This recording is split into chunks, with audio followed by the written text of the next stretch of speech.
প্রিয় দর্শক, আসসালামু আলাইকুম রহমতুল্লাহি বরকাতু। আমি ঢাকা গাজীপুর থেকে ব্রাহ্মণবাড়িয়া চলে আসছি আমার এক কৃষকের জমিতে। এটা তৃতীয় নাম্বার ভিডিও। তো তৃতীয় নাম্বার ভিডিওতে আপনাকে দেখাবো যে কিভাবে লতি আপনারা হারভেস্ট করবেন। প্রিয় দর্শক, কিভাবে লতিটা হারভেস্ট করবেন, যখন আপনি এই লতিটা আমি একটু দেখাই যে এই লতিটা আপনি হারভেস্ট করবেন, এই গোড়ার থেকে ভেঙে ফেলাইবেন, কারণ এখন কাঠের উপসুর ঠিক আছে। সেক্ষেত্রে আপনারা এইভাবে লতিটা হারভেস্ট করবেন। এই দেখেন সুন্দর হাতের মধ্যে চলে আসে, বুড়ো ডেগাটা কাইটে ভাঙিয়ে দেবেন।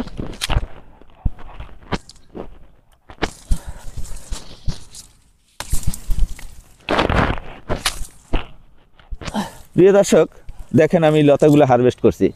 এখন এই লতাটা গোড়া সমান থাকবে, আপনারা একটু ফলো করবেন। এই লতাটার গোড়া সমান থাকবে। গোড়া সমান থাকলে আপনি শুধু জাস্ট পানির ভিতরে এই গোড়াটা এখানে এভাবে একটা ডলা দিবেন। আপনি হাতে যতটুকু পরিমাণ ধরায় এখানে একটা ডলা দিবেন।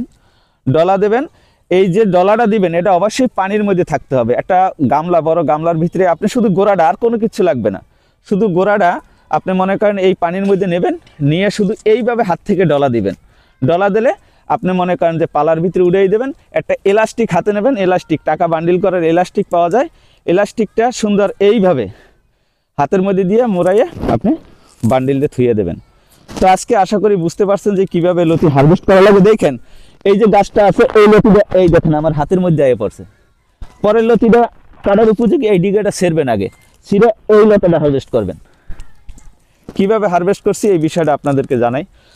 তো প্রিয় ভাই, আপনার এই গাজীপুর থেকে যে আপনার এখানে আসছি, বা আমার কথার সাথে কাজের কতটুকু মিল পেয়েছেন? 100% ঠিক আছে। আমার যদি মনে হয় যে আমি কিছু রতিরাজ করুম বা রতে করুম, জি, আমার মনে হয় যে মিরাজ ভাইয়ের কাছ থেকে, গাজীপুরের মিরাজ ভাইয়ের কাছ থেকে আনাটাই উত্তম, সবচেয়ে ভালো হবে।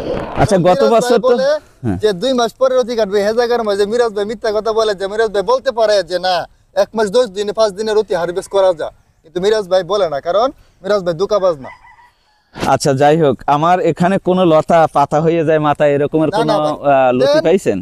আমি মিথ্যা বলি না, আপনি মিথ্যা বলেন। আপনি তো বলছিলাম যে আপনি একটা কথা বলছিলেন যে আসলে বাড়ি লতিরাজের বৈশিষ্ট্যটা কি। আমি বলছিলাম যে কপালে একটা কালো তিলে থাকবে।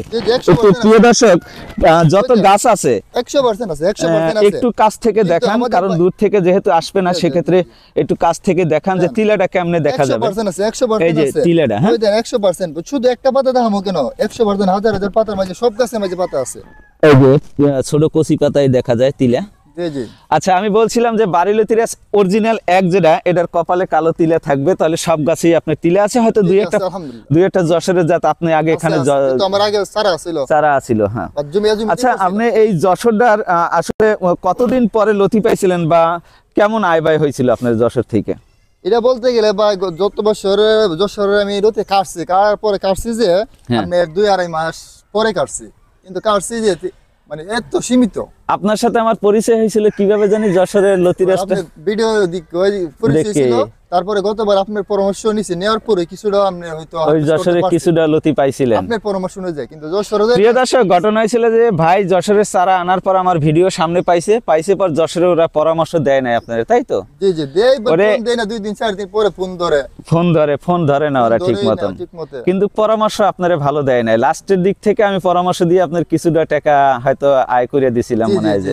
তো প্রিয় দর্শক, আসলে কৃষক চারা বিক্রি করলে হবে না, একটা কৃষকের কাছে চারা দিলে তার দায়িত্ব থাকতে হয়। সেই দায়িত্বটা থেকে যদি মানুষ বিরত থাকে, তাহলে কৃষকটা কোথায় যাবে?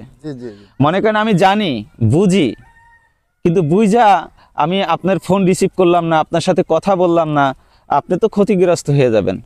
প্রিয় দর্শক, সরজমিনে আর একটা কথা আমি বলি, প্রিয় ভাই, আমি আপনার কাছে আসি বা আইসে ভিডিও করি, হয়তো অনেকে বলতে পারেন যে আমার ইউটিউবার। এই বিষয়ে আপনি কি বলবেন? না না, এটা মিথ্যা কথা।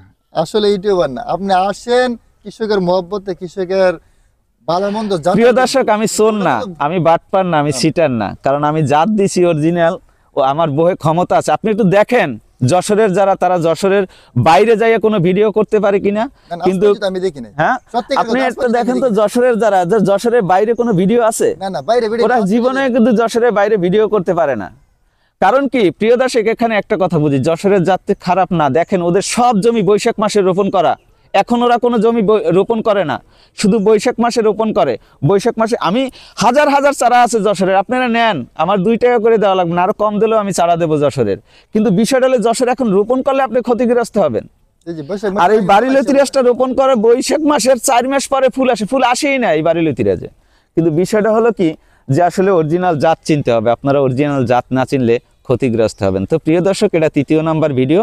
এরপরে মনে করেন যে আমি আরেকটা পাঠে যাচ্ছি, এই ভাইয়ের বা আমার আরেকটা পাঠের ভিতরে যাচ্ছি। আসসালামু আলাইকুম ওয়া রাহমাতুল্লাহি ওয়া বারাকাতুহু।